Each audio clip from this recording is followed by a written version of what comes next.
Liberty flushes fever in Jonquel Jones return. Jonquel Jones leads Liberty rally past Caitlin Clark less fever in her first game back from injury. In their first game after the WNBA All-Star break, the Indiana Fever lost to the New York Liberty 98-84 Tuesday night in Brooklyn. Caitlin Clark missed her second straight game with a right groin strain, suffered July 15th. Kelsey Mitchell had a big night with 29 points, and 3 other Fever starters scored in double figures. But the Liberty, 16-6, used a 20-8 start to the fourth quarter to build separation. The Fever dropped to 12-12 on the season and play against Thursday night at home against Las Vegas. With the Fever proving persistent, Dr. Jones' house call proved to be the perfect remedy for the New York Liberty. Jonquel Jones returned in style as New York tipped off the second half of its first postseason championship defense on Tuesday, playing a major role in a 98-84 victory over the Caitlin Clark-less Indiana Fever. New York extended the WNBA's longest active winning streak to 4 as they hit the final stages of an 8-game homestand and the post-All-Star stanzas of their schedule. Jones, the reigning WNBA Finals MVP, was back on Brooklyn hardwood for the first time since June 19th, when she was sidelined with an ankle injury in a June 19th loss to Phoenix. While Jones fell a rebound short of her usual double-double fare, she led the Brooklynites with 18 points, tipping things off with a corner 3 in the first act. Though she missed her next 6 after that, Jones was 4 of 6 in the second half, one of several to emerge with fantastic finishers. Sabrina Ionescu, hitting just 1 of 9 in the first 3, matched Jones with a 4 of 6 mark with 2 threes in the final period, while Isabel Harrison put up a season-best 13 points, hiding all 5 tries from the field and 3 singles at the foul line. Defensively, New York let up only on 3-pointer in the fourth after Sophie Cunningham, Lexi Hall, and Kelsey Mitchell united for 9 in the first 3. New York extended that run to 13-0 in the fourth quarter before Indiana's scoring drought ended 2:26 into the fourth quarter with a Natasha Howard free throw. By then, New York's lead had extended to 73-66, and the Liberty never relinquished control. Jones hit multiple 3-pointers during the run and finished the night with 18 points and 9 rebounds to lead the Liberty in both categories. She shot 5 of 13 from the field, including a 3 of 7 effort from long distance. Jones' effort overcame a 29-point performance from Indiana's Kelsey Mitchell, who took on a larger-than-usual role on offense with Clark sidelined by a groin injury that she aggravated before the All-Star break. Jones' successful return is more good news for a Liberty team that just signed 2-time All-Star and 2019 WNBA Finals MVP Emma Meesman on Monday. A 3-time EuroLeague MVP, Meesman hasn't played in the WNBA since 2022. It's not clear when she'll make her Liberty debut. But Meesman's addition, alongside the return of Jones, further bolsters a championship lineup that already features All-Stars Sabrina Ionescu and Brianna Stewart. The Liberty improved to 16-6 with Tuesday's win to increase their lead in the Eastern Conference to 3 games over the Atlanta Dream and 5 games over the Fever. For the Fever, it remains unclear when Clark will return from her groin injury.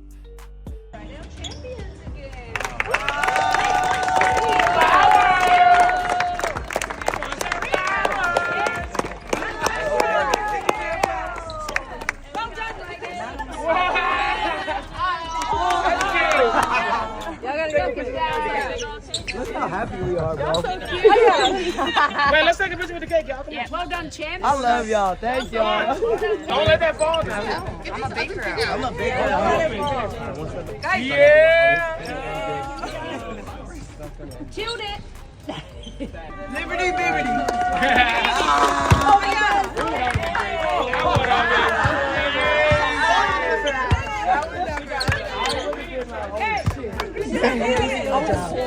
I want to take this like a little cake. Don't look at the cake. Okay, let's get ready for tonight. Together on 3, 1, 2, 3. Together. I think it's got bacon on that. Right in the middle. Ow. Look at the head. Yeah, no, cut that.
The bench was 23 for New York and 7 for you guys, and obviously you had some different people in different places with Caitlin out, but is New York that much tougher when they're getting 23 points off the bench? And I think they were, I guess, 9 for 13 from the field.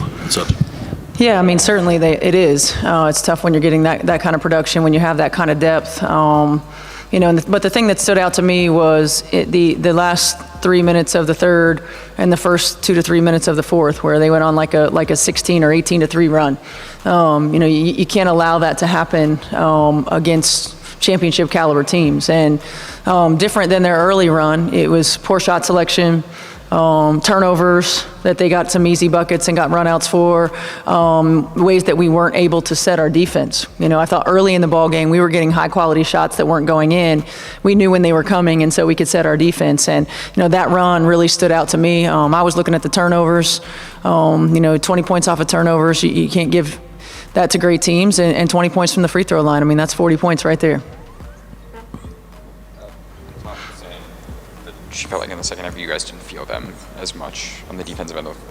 Agree with that assessment? That they didn't feel us as much?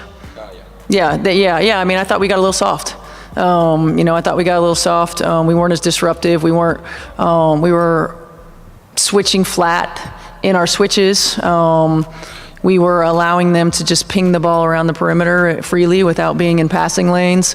And you've got to disrupt really good offensive teams. I felt like we did a pretty good job of that in the first half, and in the second half, not as good. Natasha mentioned not knowing personnel kind of tonight, and that's something, Kelsey and Sophie have also mentioned in previous losses. Just, has that become an issue in games, or how is that something you fix? I don't know if it's not knowing as much as having awareness when you're on there. In transition, you get matched up, cross-matched oftentimes. If you quiz them on the scouting report, they know it. But recognizing it in live action, understanding, again, like what we're willing to live with, playing tendencies. Because at the end of the day, players make plays. And you have to make them make difficult plays. And that's, not letting players who like to drive left, right? Make them go right. Not allowing wide open catch and shoot threes to 3-point shooters, making them put the ball on the floor, disrupting their rhythm, their timing. It's just learning and having that awareness when it's not predetermined by a dead ball. This team was pegged as a contender, coming into the season with the talent, the depth on this roster, and obviously you guys have dealt with injury and roster changes, but what do you think is missing right now from really allowing that to click, that competition with the upper echelon to click on a consistent basis? Yeah, I mean, look, that's for everybody else to discuss whether we were really ready to be a contender or not. Certainly there's no substitute for experience, and Tosh and Sid are the ones on our team that have championship caliber experience. And so you got to go through it. I do think, disruption in rotation, playing players in different positions because of that disruption hasn't allowed the continuity probably as much as we'd like. But you can see it in spurts, right? You can see it in certain spurts where we have that. And so being able to, the difference in championship caliber teams are those 2 or 3 minutes in a ball game. Where you can't have the miscommunications, you can't have the breakdowns, you can't have the poor shot selection, playing outside yourself, whatever it may be. Games and series are won and lost in those small margins. And right now, we might have moments, and it might be 30 minutes a game, it might be 38 minutes a game, but those 2 minutes matter. And we've got to get to the point where we're not having those moments and those lulls. Obviously it's tough because of all the turnover and Caitlin being in and out, but to what you were just discussing, when do you think you might have an idea of what this team can be or is and are comfortable stating that? Yeah, I mean, I don't know. That's not something I have an answer to. I think we've had moments, and again, I know it sounds corny to hear the same thing over and over, but it is consistency. You know, we had moments early in the season when Caitlin was on the floor, especially where we were getting lots of production from our bench. Now we've got, you know, players who are coming off the bench in our starting lineup. Certainly we have different personnel than we had. You know, we've got players that are playing at some times based on certain matchups or certain players that we have available playing out of position.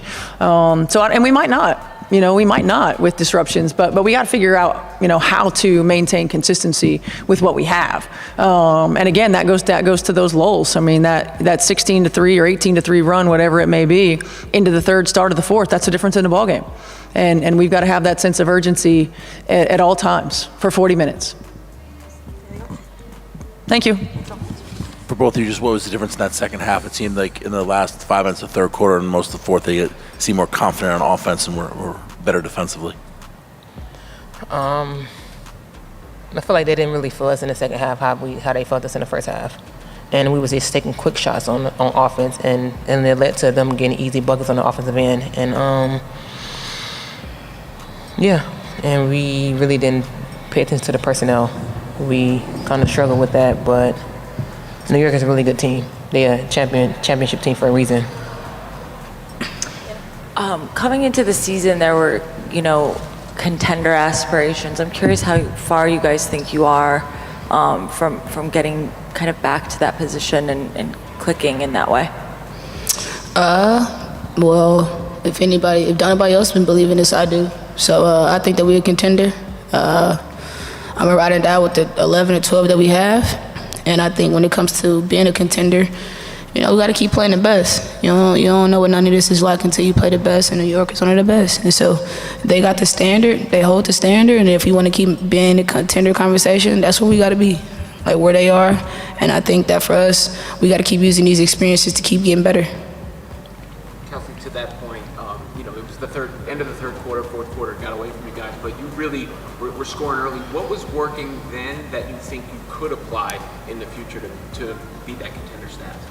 I think that you have to make their best players be uncomfortable.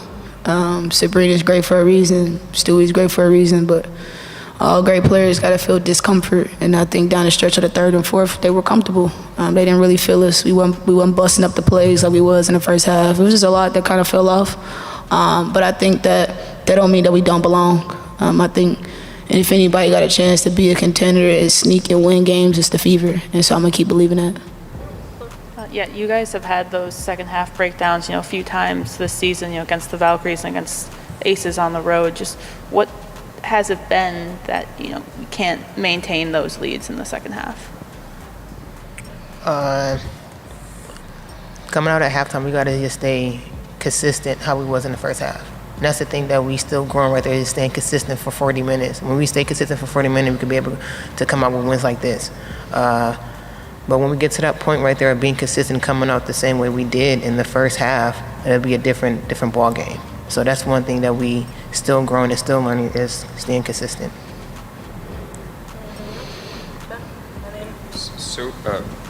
So this is the phrase like standards over feelings a bunch and describing, you know, being applied to consistency. I guess, does this result feel any different than, you know, any other kind of game that you guys have played this year, or does it feel like you're kind of in the same conversation? I don't know. I don't think that it's the same conversation from the last New York game to this New York game. I think we can all agree that this was a better game. I think that we can all agree that we had people in the edge of their seats because the game was a great game and we made it tough and we mucked it up enough to be in this game. I think it's more about figuring out what kind of pro you want to be to win. And I think that standard is over feelings, and Sofa's right about that. And so, like I said, New York got the standard. And if that's the standard, we got to stay out our feelings. And if we want to be the best, we got to compete and beat the best. You guys are both vets in this league, and obviously coming out of the All-Star break, it's really a sprint from here out. You know, the second half goes by really quick. Yeah. Where's the urgency level at? Is there pressure in that, or do you guys feel like you still have a little wiggle room to figure certain things out?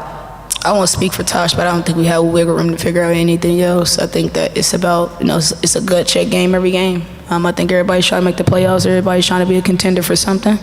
And I think it all comes down to who's going to be tougher, who's going to be the tougher team for 40 minutes. And if we want to be that, then we're going to have to keep going through these kinds of things to be that. But we can't keep taking steps back. And so, to your question, there ain't no more room for error. Have a good night.